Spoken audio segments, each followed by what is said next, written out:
नमस्कार, मी हेमंत देसाई. मॅक्स महाराष्ट्रामध्ये आपलं मनापासून स्वागत. गेले 24 तास, खरं तर गेल्या 24 ऑक्टोबरपासून महाराष्ट्रामध्ये जे काही चाललेलं आहे ते आपण बघताय. महाराष्ट्रामध्ये निवडणुका झाल्यानंतर मीच पुन्हा येईन असा गजर सुरू झाला. त्यानंतर महायुतीचं सरकार येईल असं ठासून सांगण्यात आलं. परंतु शिवसेनेने भारतीय जनता पक्षाला टाटा बाय बाय केला आणि मग महाराष्ट्रामध्ये खऱ्या अर्थाने महाभारताचा पुढचा अंक सुरू झाला. या अंकामध्ये शेवटी सरशी झाली आहे ती शिवसेना, काँग्रेस आणि राष्ट्रवादी यांच्या महाविकास आघाडीची. आणि भाजपच्या आघाडीचाच नव्हे, म्हणजे भाजप आणि राष्ट्रवादीमधील बंडखोरांचाच नव्हे, तर मोदी आणि शहा यांचा, फडणवीस यांचा सपशेल पराभव झालेला आहे.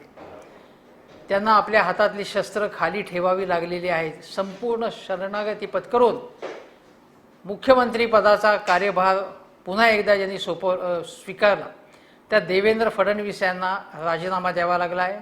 आणि त्यापूर्वी उपमुख्यमंत्री पदाची शपथ घेतलेले अजितदादा पवार यांना शपथ घेतल्यानंतर काही तासातच राजीनामा द्यावा लागला आहे. हे कसं घडलं, का घडलं, यामागचा नियंता कोण होता, रिमोट कंट्रोल कोणाच्या हाती होता, हे झालं ते बरं झालं का वाईट झालं, असे अनेक प्रश्न आहेत. पण एका शब्दात जर वर्णन करायचं किंवा काही वाक्यांमध्ये किंवा काही पंक्तीमध्ये याचं वर्णन करायचं तर बडे बेआबरू होके तेरे कूचे से हम निकले, हे शब्द मला सुचतात. गालिबचा हा शेर आहे. फडणवीस आणि अजित दादा या दोघांनाही मंत्रालयामध्ये 2-4 दिवससुद्धा राहता आलं नाही आणि आता पुन्हा त्यांना आपापल्या निवासस्थानी आपापल्या घरी जावं लागणार आहे. पदाचा त्याग करावा लागला आहे. हा पदत्याग करताना अजून एक मला ओळी सुचतात ज्या अजितदादांच्या संबंधी लागू आहेत. 40 वर्षांपूर्वीचे गाजलेलं गाणं होतं, मैं तो चला जिधर चले रास्ता, मुझे क्या खबर थी कहाँ मेरी मंजिल. अजितदादांना आपली मंजिल काय, आपला साथी कोण, आपण कोण आहोत, आपल्याला कुठे जायचं आहे याचा काहीही पत्ता नसावा, अशा प्रकारचं वर्तन त्यांच्याकडून घडलं. आणि ते राष्ट्रवादी काँग्रेसमधनं बघता बघता भाजपमध्ये गेले, भाजपमध्ये सामील झाले, एक प्रकारे भाजपच्या आघाडीत गेले. आणि त्यानंतर पुन्हा त्यांनी पदत्याग करून आता ते पुन्हा आपल्या मूळ राहुटीत जाणार आहेत. अजितदादांनी यापूर्वी 2-4दा बंड केली. एकदा आपल्याला माहिती आहे की सिंचन घोटाळ्याचे आरोप झाल्यामुळे अगदी वैतागून त्रासून त्यांनी राजीनामा दिला. त्यानंतर यशवंतराव चव्हाणांच्या कराडमध्ये प्रीतीसंगम येथे असलेल्या समाधीवर जाऊन ध्यानधारणा केली, पश्चात्ताप आपला व्यक्त केला. 6 महिने ते सत्तेच्यापासून दूर होते, पण त्यांच्यामागे फारसे आमदार गेले नाहीत त्यावेळी. त्यानंतर पुन्हा एकदा त्यांनी बंड केलं होतं, ते असं की आपल्याकडे ताकद असूनही मुख्यमंत्री पदासाठी आपण का आग्रह धरला नाही, तो धरायला पाहिजे होता, म्हणजे मला त्यांनाच मुख्यमंत्री व्हायचं होतं. पण त्याच्याऐवजी काँग्रेसचे मुख्यमंत्री झाले, तेव्हा सुद्धा रागावले होते, ते रुसून ते कुठेतरी जाऊन बसले होते, पण त्याचाही काही उपयोग झाला नाही.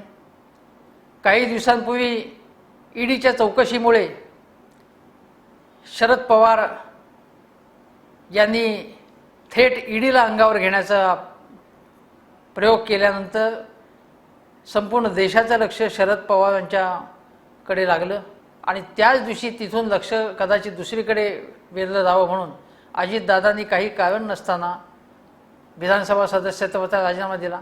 वास्तविक निवडणुका होणारच होत्या, त्यामुळे अजितदादांनी राजीनामा दिला काय तेव्हा काय त्याचा काही प्रश्नच नव्हता, कोणाचं लक्षही गेलं नसतं. पण हे त्यांनी का केलं हे कोणालाही कळलं नाही. पण आत्तापर्यंत ज्या ज्या त्यांनी कृती केल्या त्याचा काही एक उपयोग झाला नाही. मी असं ऐकलं की ते असं म्हणाले की मी राजकारणापासून दूर जाणार आहे. निवडणुकीच्या आसपास सुद्धा त्यांनी असंच वक्तव्य केलं होतं की मला तर सगळ्याचा कंटाळा आला आहे आणि कुठेतरी दूर जावंसं वाटतं, दूर काहीतरी दुसरं काहीतरी करावं असं वाटतं. मग सांगण्यात आलं की हे त्यांनी वैतागून बोललेले ते किंवा असं काही बोलले नाहीत. एकेकाळी वसंतदादा पाटील यांनी सुद्धा संन्यासाची वस्त्र धारण केली होती आणि मग ती संन्यासाची वस्त्र फेकून दिली त्यांनी आणि पुन्हा थोड्याच दिवसामध्ये ते राजकारणात आले. अजितदादा यांच्या बंडाचा काही एक उपयोग झाला नाही.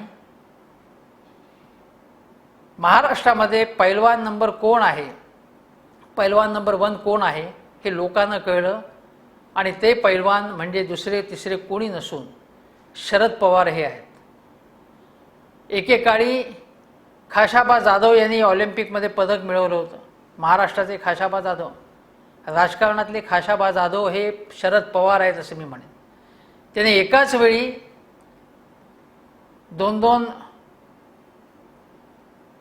दुबळ्या पैलवानांना, त्यांच्या तुलनेत काहीच नसलेल्या देवेंद्र फडणवीस आणि अजितदादा पवार यांना अक्षरशः फेकून दिलेलं आहे किंवा त्यांना उताणं पाडलेलं आहे. पवारांच्या पुढे त्यांची कुठल्याही प्रकारे मात्रा चालली नाही. हे कशामुळे घडलं हे सगळं? कालपर्यंत भारतीय जनता पक्षाचे सगळे नेते असं म्हणत होते की सगळा हिशोब आम्ही केलेला आहे, आम्ही बहुमत सिद्ध करू. बहुमत सिद्ध करता येणार आहे या आत्मविश्वासामुळेच आम्ही हा निर्णय घेतला आहे. त्याच्याशिवाय हे सगळं करण्या इतका दूधखुळेपणा आमच्याकडे नाही. आम्ही शहाणे आहोत, समंजस आहोत. अगदी मधू चव्हाणांसारखे ज्येष्ठ प्रवक्ते असं म्हणत होते. काय झालं त्याचं?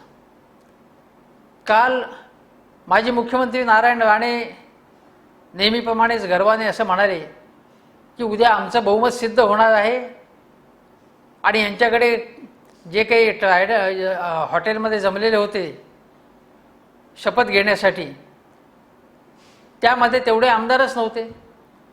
त्यातले अनेक आमदार म्हणजे शिवसेना असेल, काँग्रेस असेल, राष्ट्रवादीचे असतील, हे उद्या फुटतील आणि बघू काय होतं ते आणि आमचंच बहुमत येणार.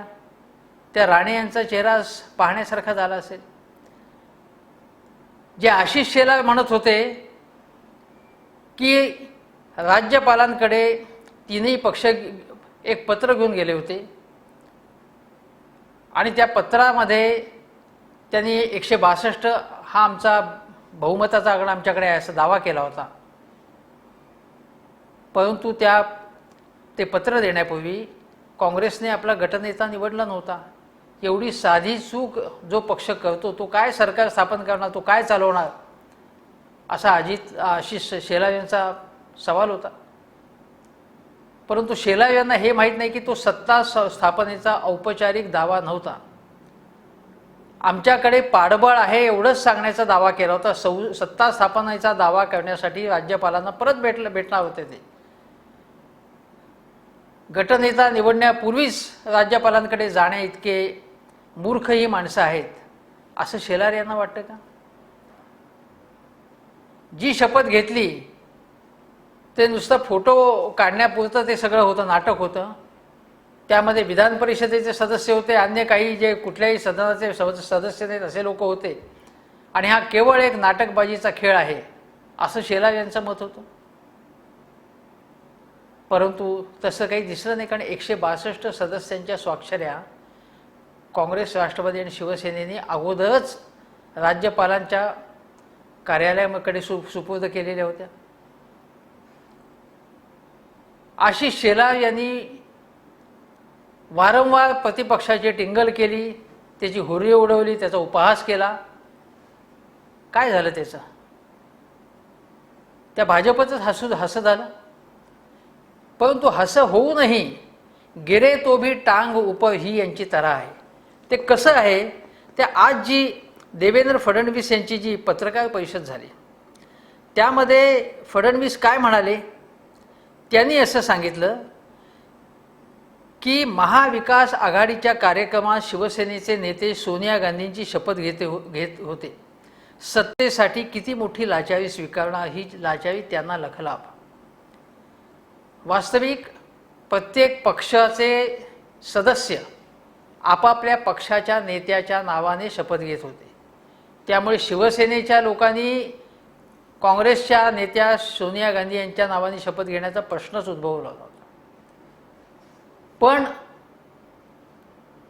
हे सहन होत नाही आहे ना की काँग्रेस आणि शिवसेना एकेकाळचे एकमेकाच्या विरुद्ध लढत होते, काही वेळा एकमेकाबरोबर होते, ते एकत्र येतात आपल्या विरुद्ध. त्यानंतर ते असं म्हणाले, जे लोक मातोश्रीवरून बाहेर पडत नव्हते ते अनेकांच्या पायऱ्या झिजवू लागले आहेत. माझ्या मते हे फॅक्च्युअली चूक आहे. याचं कारण असं की भाजप आणि शिवसेनेच्या वाटाघाटीसुद्धा मातोश्री बाहेर हॉटेलमध्ये झालेल्या आहेत. मातोश्रीवर सगळ्या वाटाघाटी झालेल्या नाही आहेत. ही शिवसेना बाळासाहेबांची नाही आहे. बाळासाहेबांएवढं मोठं नेतृत्व माझ्याकडे नाही आहे आणि माझी शिवसेना वेगळी आहे. मी मातोश्रीमधनं बाहेर पडतो, मी अयोध्येला जातो, मी नवी दिल्लीला जातो, हे उद्धव ठाकरेंनी दाखवून दिलेलं आहे. त्यामुळे सगळ्यांनी मातोश्रीवरतीच आलं पाहिजे असा आग्रह नव्हता. ज्यावेळी शिवसेनेला तुच्छ वागणूक दिली जात होती तेव्हाच त्यांनी म्हटलं होतं की अमित शहा यांनी मातोश्रीवरती यावं. त्या पलीकडे म्हटलेलं नव्हतं असं. तेव्हा शिवसेनेला असं डिवचून त्यांना दुखवायचं, त्यांची हेटाळणी करायची, हे अजूनही देवेंद्र फडणवीस यांच्या मार्फत राजीनामा देण्याच्या पत्रकार परिषदेपर्यंत चालू आहे. त्यांनी असं म्हणले की जनतेने भाजपला जनादेश दिला कारण आम्ही 70% जागा जिंकलो तर शिवसेना केवळ 40% जागांवर विजयी झाली. शिवसेनेला नंबर गेम लक्षात आला आणि बार्गेनिंग पॉवर वाढल्याचं समजल्यानं जे कधीच ठरलं नव्हतं त्याबाबत सेनेने धमकी दिली. समजा हे खरं असेल तर शिवसेनेचं काय चुकलं? भारतीय जनता पक्ष काय म्हणत होता की आमच्या ज्या किमान जेवढ्या जागा आहेत 122 जागा तेवढ्या तरी येतील, एवढंच नव्हे तर भाजपच्या जागा 164 पैकी 150वरती जागा भाजपला मिळतील असा दावा त्यांचे नेते करत होते. प्रत्यक्षात तेवढ्या जागा आल्या नाहीत. मग अशा वेळी जेव्हा भाजपच्या जागा कमी आलेल्या आहेत तेव्हा शिवसेना आपल्या मागण्या उंचावत नेणारच.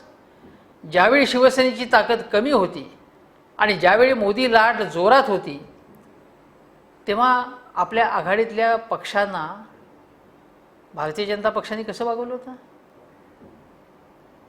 म्हणजे जेव्हा अनुकूल वेळ असेल तेव्हा त्यांना कोपऱ्यात बसवायचं घटक पक्षांना, मित्र पक्षांना, आणि जेव्हा प्रतिकूल वेळ असेल तेव्हा त्यांच्या नागदुऱ्या काढायच्या, ही भारतीय जनता पक्षाची नीती आहे. तेव्हा लाचारी केली जी असेल कोणी तर ती भारतीय जनता पक्षाने केलेली आहे. संधीसाधूपणा कोणी केला असेल तर तो भारतीय जनता पक्षाने केलेला आहे.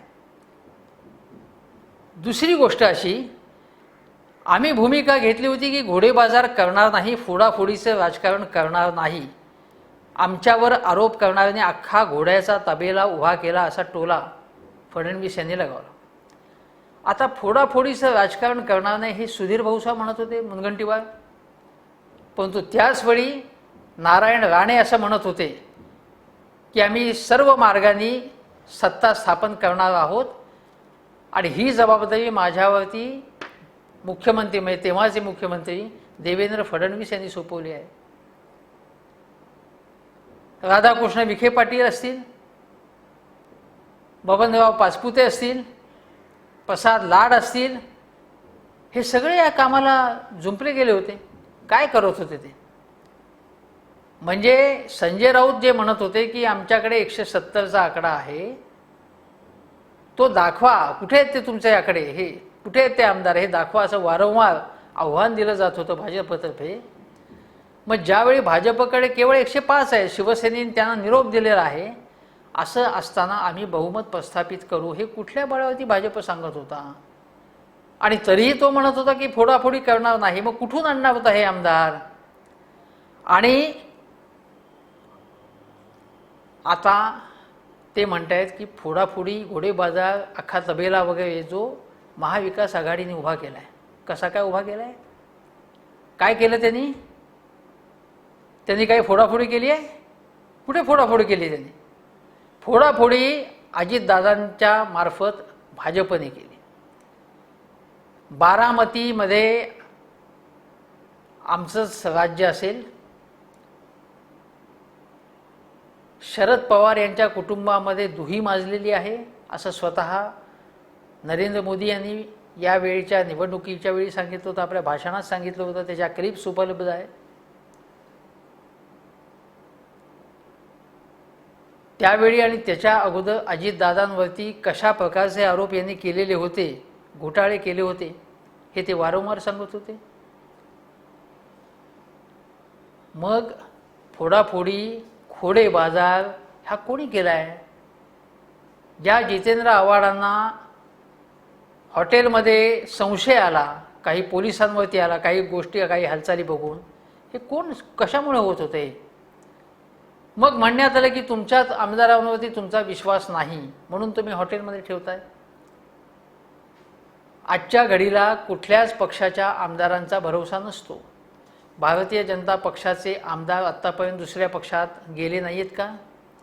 त्यांना फोडण्यात आलं नाही का?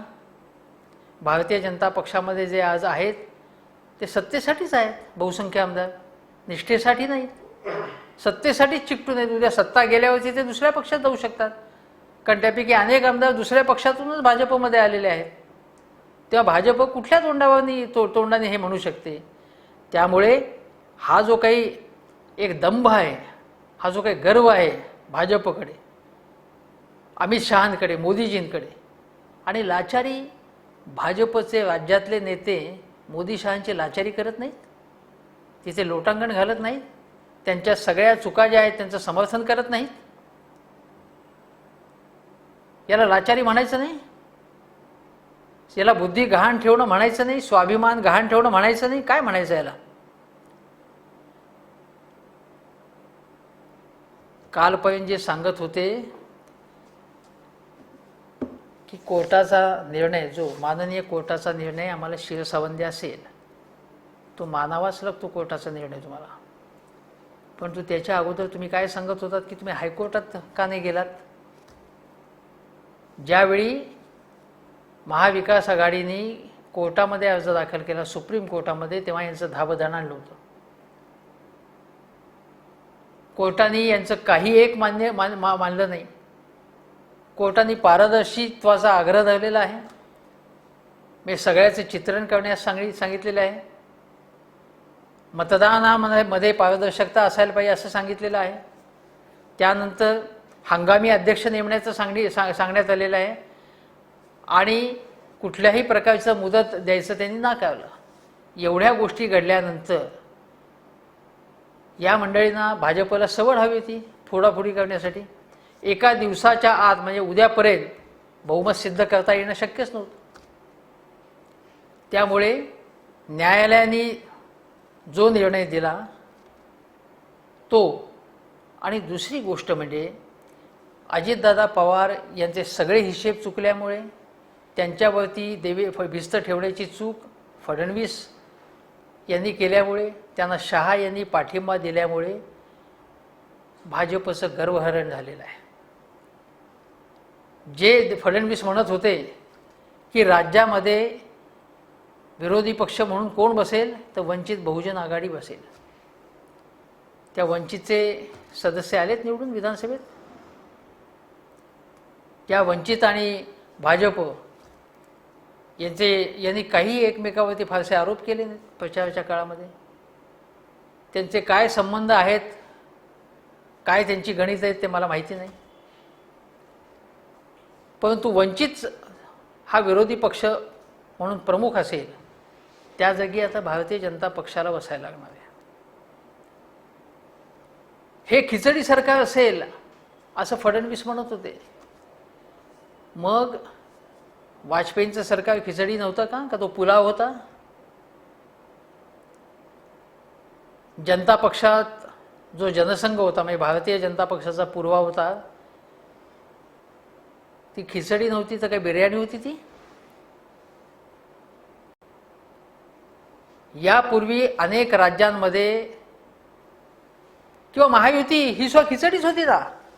महायुतीमध्ये वेगवेगळे पक्ष होते, तेव्हा दुसऱ्यांच्या आघाडीला हेटाळणी करणं, त्याची तुच्छता लेखणं, त्याला फालतू समजणं, हा जो काही नैतिक अहमपणा विशेषतः फडणवीसांमध्ये आहे,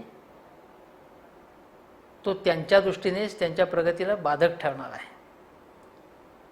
ज्यावेळी तुम्ही निरोप घेता या सरकारचा, पराभव मान्य करता, महाराष्ट्राची बेअब्रू झाली याच्या संपूर्णपणे. यामध्ये माझा निर्णय चुकला, माझे हिशोब चुकले, आम्ही असं करायला नको होतं, आणि विरोधी पक्षातच बसायचं होतं तर थेट जाऊन बसायचं ना तुम्ही. महाराष्ट्राला 1 महिना तुम्ही वेठीस धरलं, आणि याची जबाबदारी मुख्यतः भाजपची आहे. समजा भाजपने शिवसेनेचा हट्ट मानला असता. भाजपचं काय म्हणणं होतं की जनादेश युतीला आहे, बरोबर आहे, युतीला होता, पण तरीसुद्धा भाजपची ताकद कमी झाल्यामुळे शिवसेनेने मागणी केली असेल. समजा भाजपला वाटते की ती मागणी चुकीची आहे, तसं काही ठरलं नव्हतं, नसेल ठरलं, नवीन ठरवायचं. मग अजितदादा पवार यांना घेऊन सरकार स्थापन करण्यापेक्षा शिवसेनेचा हट्ट पुरवायला काय गरज होती? 30 वर्षांचा मित्र आहे तुमचा. मित्राच्या हट्टाखातर अनेक गोष्टी केल्या जातात. शिवसेनेने वेळोवेळी अनेक जागा, अनेक चांगल्या जागा, अनेक मतदारसंघ भाजपच्या उमेदवारांसाठी सोडलेले आहेत. फालतू खाती दिले तरीसुद्धा शिवसेनेने स्वीकारलं, मैत्री तोडली नाही. शिवसेनेच्या मंत्र्यांच्या मतदारसंघावरती फारसं लक्ष दिलं जात नव्हतं, म्हणजे फारसा फंड दिला जात नव्हता. त्यांना महत्त्वाची खाती राज्यातही मिळत नव्हती. त्यांना पुरेशा जागा लोकसभा आणि विधानसभेत दिल्या गेल्या नाही, तरीसुद्धा शिवसेनेने मैत्री ठेवली तुमची. राम मंदिर हा कार्यक्रम तुमचा होता, त्यात शिवसेना सामील झाली. मग एवढं शिवसेनेने तुमच्यासाठी केलं असताना शिवसेनेसाठी तुम्हाला एवढा त्यांचा हट्ट पुरवायला तुमची काय हरकत होती? परंतु तो हट्ट न पुरवता रावसाहेब दानवे जे माजी प्रदेशाध्यक्ष आहे, वास्तविक त्यांनी आता तोंड खुपसायचं कारण नव्हतं. तुम्ही तुमचं काम सांभाळा दिल्लीमधलं. पण रावसाहेब दानवे यांनी संजय राऊतांना वेड लागलंय, त्यांना मेंटल हॉस्पिटलमध्ये टाका अशी भाषा केली. या दानव्यांची वादग्रस्त विधानं आत्तापर्यंतची तुम्ही बघा, कशा प्रकारची वादग्रस्त विधानं होती. जे दानवे काल ज्या बेफाटपणे बेछूटपणे बोलत होते, त्यांचा चेहरा पाहण्यासारखा झाला असेल. जे चंद्रकांत दादा पाटील विजयी मुद्रेने येऊन सांगत होते की बघा आमचं सरकार स्थापन झालं, जे मधू चव्हाण आनंदाने बेहोश होऊन नाचत होते, गावोगावी नाच झाले, जलसे झाले, फडणवीस पुन्हा आले म्हणून. काय झालं याचं? काय झालं याचं? ज्या पद्धतीने ते सरकार स्थापन झालं, रात्री राज्यपालांना पूर्णपणे विश्वासात घेऊन, राज्यपालांना पटवून रात्रीच्या अंधारामध्ये अशा प्रकारे सरकार स्थापन करून तुम्ही रस्त्यावरती ढोल ताशे घेऊन नाचताय. लाज वाटत नाही तुम्हाला? शरम नाही वाटत याची?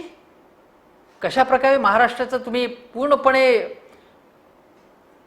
महाराष्ट्राचे अब्रूचे धिंडवडे काढले होते तुम्ही, आणि तुम्ही दुसऱ्यांना नावं ठेवता. काँग्रेस, राष्ट्रवादी आणि शिवसेना यांची खिचडी कशी पकवली जाते, यांनी कशा तडजोडी केलेल्या आहेत. अरे तुम्ही सरकार स्थापन करू शकत नाही म्हणून पर्याय पाहिजे, नाही तर मुदतपूर्व निवडणुका झाल्या पाहिजेत असं काही मीडियावाले म्हणतायत. त्यांचं आणि फडणवीसांचं काय इक्वेशन आहे मला माहीत नाही, कदाचित दोघांचं एकाच पद्धतीने काम चालू असेल. पण मुदतपूर्व निवडणुका पर्याय सगळे चाचपून पाहिल्याशिवाय महाराष्ट्रावरती लादणं हे चुकीचं आहे, हे आपण समजून घेतलं पाहिजे.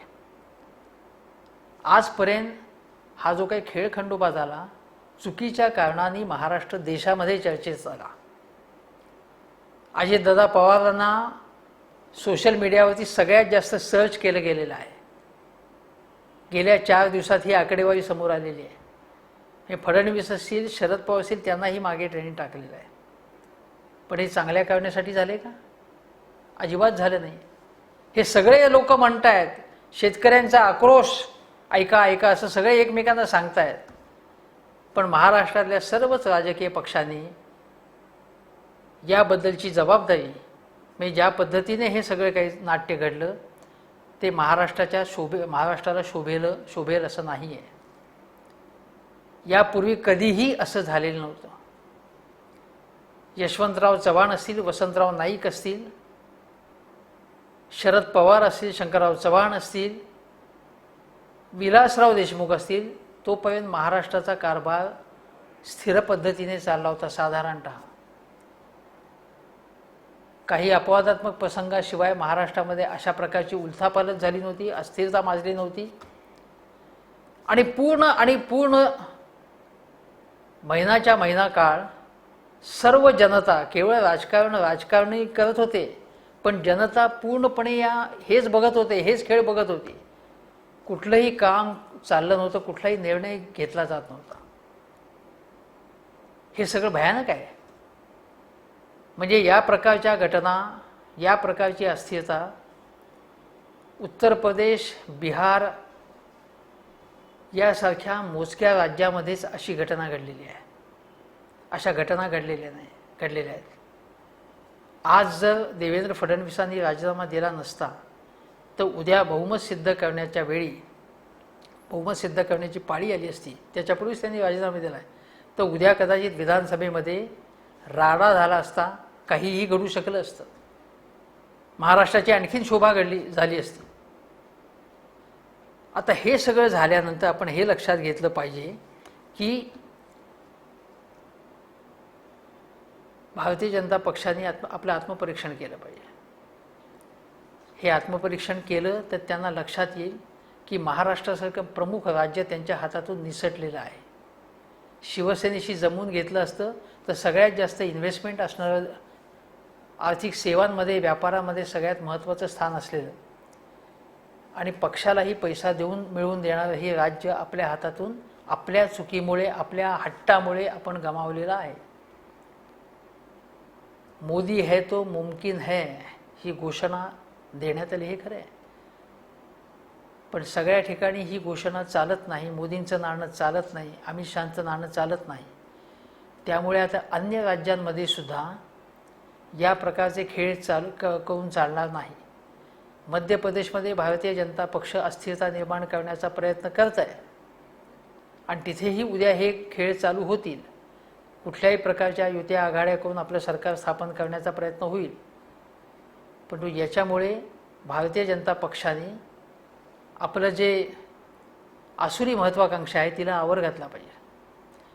दुसरी गोष्ट अशी की राष्ट्रवादी काँग्रेसमधली आता समीकरणं बदलतील. अजितदादा पवार यांना आता आपल्याला जे मिळेल ते जे मिळालं आहे, म्हणजे आमदारकी आहे, त्यामध्ये समाधान मानावं लागेल. आता जास्त महत्त्वाकांक्षेने पेटून उठून उपयोग नाही. पक्षाच्या विकासासाठी त्यांनी प्रयत्न केला पाहिजे. आता त्यांची विश्वासार्हता धुळीला मिळालेली आहे. आपल्या व्यक्तिगत स्वार्थासाठी वाटेल ते करायला तयार आहेत, अशी प्रतिमा लोकांपुढे गेली आहे. राष्ट्रवादी आणि काँग्रेसवाले विचारत होते की बघा आता सिंचन घोटाळ्याची फाईली बंद केल्या, पण उद्या महाविकास आघाडीचं सरकार आलं तर या फाईली अशाच बंद होणार आहेत का? ती चौकशी थांबणार आहेत का? तसं झालं तर ते चुकीची गोष्ट ठरेल. राष्ट्रवादी काँग्रेसने आपल्या चुका केल्या असल्या तर त्या मान्य केल्या पाहिजेत आणि त्या आरोपांची चौकशी धसास लावली पाहिजे. राज्य सरकारी बँकेमध्ये घोटाळा झाला असेल तर त्याची चौकशी थांबवता कामा नये. आणि अशा जर गोष्टी घडत राहिल्या तर भारतीय जनता पक्ष विरोधी पक्ष म्हणून तुम्हाला कोंडीत पकडेल. शिवसेना, काँग्रेस, राष्ट्रवादीने गेले 5 वर्ष फडणवीस सरकारवर टीका केली, पण आता जबाबदारी तुमची आहे. आता जो किमान समान कार्यक्रम तुम्ही तयार केलेला आहे तो राबवण्यासाठी, आणि तो राबवण्यासाठी तुम्हाला आता घाई करावी लागेल, कारण 1 महिना हा गेलेला आहे. हा कारभार करताना सरसकट सगळ्यांची कर्जमाफी करायची, सगळ्यांना सवलती द्यायच्या, कर कमी करायचे, वाटेल तेवढी कर्ज उचलायची, असा दिवाळखोरीचा कारभार करून चालणार नाही. युती सरकार एकनी हा अतिशय बेबंद पद्धतीने कारभार करून महाराष्ट्राची आर्थिक दुर्दशा केली होती. सबंग लोकप्रियतेचे निर्णय घेऊन चालणार नाही. काही गोष्टी आहेत ज्या करायला पाहिजे शेतकऱ्यांसाठी, शेतमजुरांसाठी, कामगारांसाठी, त्या करायला पाहिजेत. पण आपल्या तिजोरीत किती पैसा आहे हे पाहिलं पाहिजे. जर कर्ज GDPच्या एका विशिष्ट टक्क्याच्या पलीकडे आपण कर्जाची उचल केली तर आपलं मानांकन, पतमानांकन कमी होतं. त्यानंतर आपल्याला कर्ज मिळतील, पण जास्त त्यावरती व्याज द्यावं लागेल आणि महाराष्ट्रामध्ये गुंतवणूक करण्यासाठी लोक येणार नाही. त्यामुळे आता जबाबदारी आहे ती महाविकास आघाडीची. महाविकास आघाडीने आता पॉझिटिव्ह कार्यक्रम लोकांना दिला पाहिजे. मोदी, शहा, फडणवीस यांनाच टार्गेट सतत करायचं. त्यांनी गेल्या 5 वर्षात काय केलं हे सांगायचं, असं करून चालणार नाही. काँग्रेस हेच म्हणत होती, राष्ट्रवादी काँग्रेस हेच म्हणत होती की आमचा कारभार चुकीचा आहे. किती वेळा तुम्ही सांगणार, किती वर्ष टेप लावणार. आता अशी स्टेप तुम्ही महाविकास आघाडीने लावता कामा नये. उद्धव ठाकरे यांच्यावर आता मोठी जबाबदारी आहे. बाळासाहेबांचं स्वप्न आता साकार होणार आहे. संजय राऊत यांना आता छान झोप लागणार आहे, कारण शिवसेनेचा मुख्यमंत्री होणार आहे. पण बाळासाहेबांचं स्वप्न केवळ उद्धव ठाकरे मुख्यमंत्री होणार म्हणून साकार झालं असं म्हणायचं का? मला माहीत नाही, ठाकरेंची स्वप्न अनेक असतील, पण मराठी माणसं, सामान्य माणसाचं स्वप्न काय आहे तर महाराष्ट्र शेती, उद्योग आणि पूरक उद्योग याच्यामध्ये अग्रस्थानी राहावा. महाराष्ट्रातील सर्वसामान्य माणसांना पोटभर जेवता येईल असं किमान वेतन मिळावं, असा व्यवसाय मिळावा, असं उत्पन्न देणारा व्यवसाय मिळाला, नोकरी मिळावी. महाराष्ट्रामध्ये शिक्षणाची जी दुर्दशा आहे ती कमी व्हावी, सक्षम पिढी तयार व्हावी, कौशल्य विकासाचा कार्यक्रम चांगल्या पद्धतीने राबवला जावा, स्त्रियांची अब्रू सुरक्षित राहावी, लहान मुलांवरचे अत्याचार थांबवावेत, अंगणवाडी कर्मचाऱ्यांना दिलासा मिळाला पाहिजे. या अनेक गोष्टी महाराष्ट्राच्या पुढे आहेतच. महाराष्ट्राच्या लोकांच्या आकांक्षा आहेत त्या. तुमची जी काही स्पर्धा आहे, तुमची जी काही कुरघोडी आहे, ती सगळं जे काही झाले ते राजकारण संपलेलं आहे. आता राजकारण म्हणजे लोककारण सुरू झालं पाहिजे. लोकांचे कार्यक्रम राबवले पाहिजेत. विरोधी पक्ष म्हणून फडणवीस यांनी चांगलं काम करतील अशी मी त्यांना शुभेच्छा देतो. ते करतील याच्याबद्दल मला विश्वास आहे. मुनगंटीवार असतील, यांच्यासारखे अनेक नेते, अभ्यासू नेते त्यांच्याकडे आहेत. महाराष्ट्राच्या विधानसभेमध्ये एकेकाळी चांगली डिबेट्स व्हायची, चांगल्या चर्चा व्हायच्या, त्याच्यामधनं चांगले कार्यक्रम राबवले जायचे आणि महाराष्ट्र पुढे जात होता. यशवंतराव चव्हाणांच्या काळामध्ये SM जोशी आणि त्यांचे, कॉम्रेड डांगे आणि त्यांचे संबंध चांगले होते. कितीतरी पुढाऱ्यांचे संबंध चांगले होते परस्परांचे. तोच सलोखा राहायला पाहिजे. सलोखा म्हणजे एकमेकाच्या स्वार्थाचं राजकारण अशा प्रकारचं नव्हे, तर ज्याच्यामध्ये लोकांचा फायदा आहे अशासाठी विधेयकं लवकरात लवकर संमत व्हावीत. म्हणून विधानसभेमध्ये सहकार्याने, सलोख्याने, पॉझिटिव्ह पद्धतीने कारभार व्हायला पाहिजे. हा कारभार होईल, प्रशासनाची गती वाढेल आणि उद्धव ठाकरे मंत्रालयात गेल्यानंतर महाराष्ट्राचा चेहरा हळूहळू तरी चांगल्या पद्धतीने बदलेल. चांगला महाराष्ट्राचा विकास होईल, मराठी माणसाचा विकास होईल. महाराष्ट्राच्या स्वाभिमानाचं रक्षण करण्याचं काम उद्धव ठाकरे, शरद पवार, बाळासाहेब थोरात, अशोक चव्हाण, पृथ्वीराज चव्हाण यांनी केलेलं आहे. अमित शहा आणि मोदींची दादागिरी सहन केली नाही.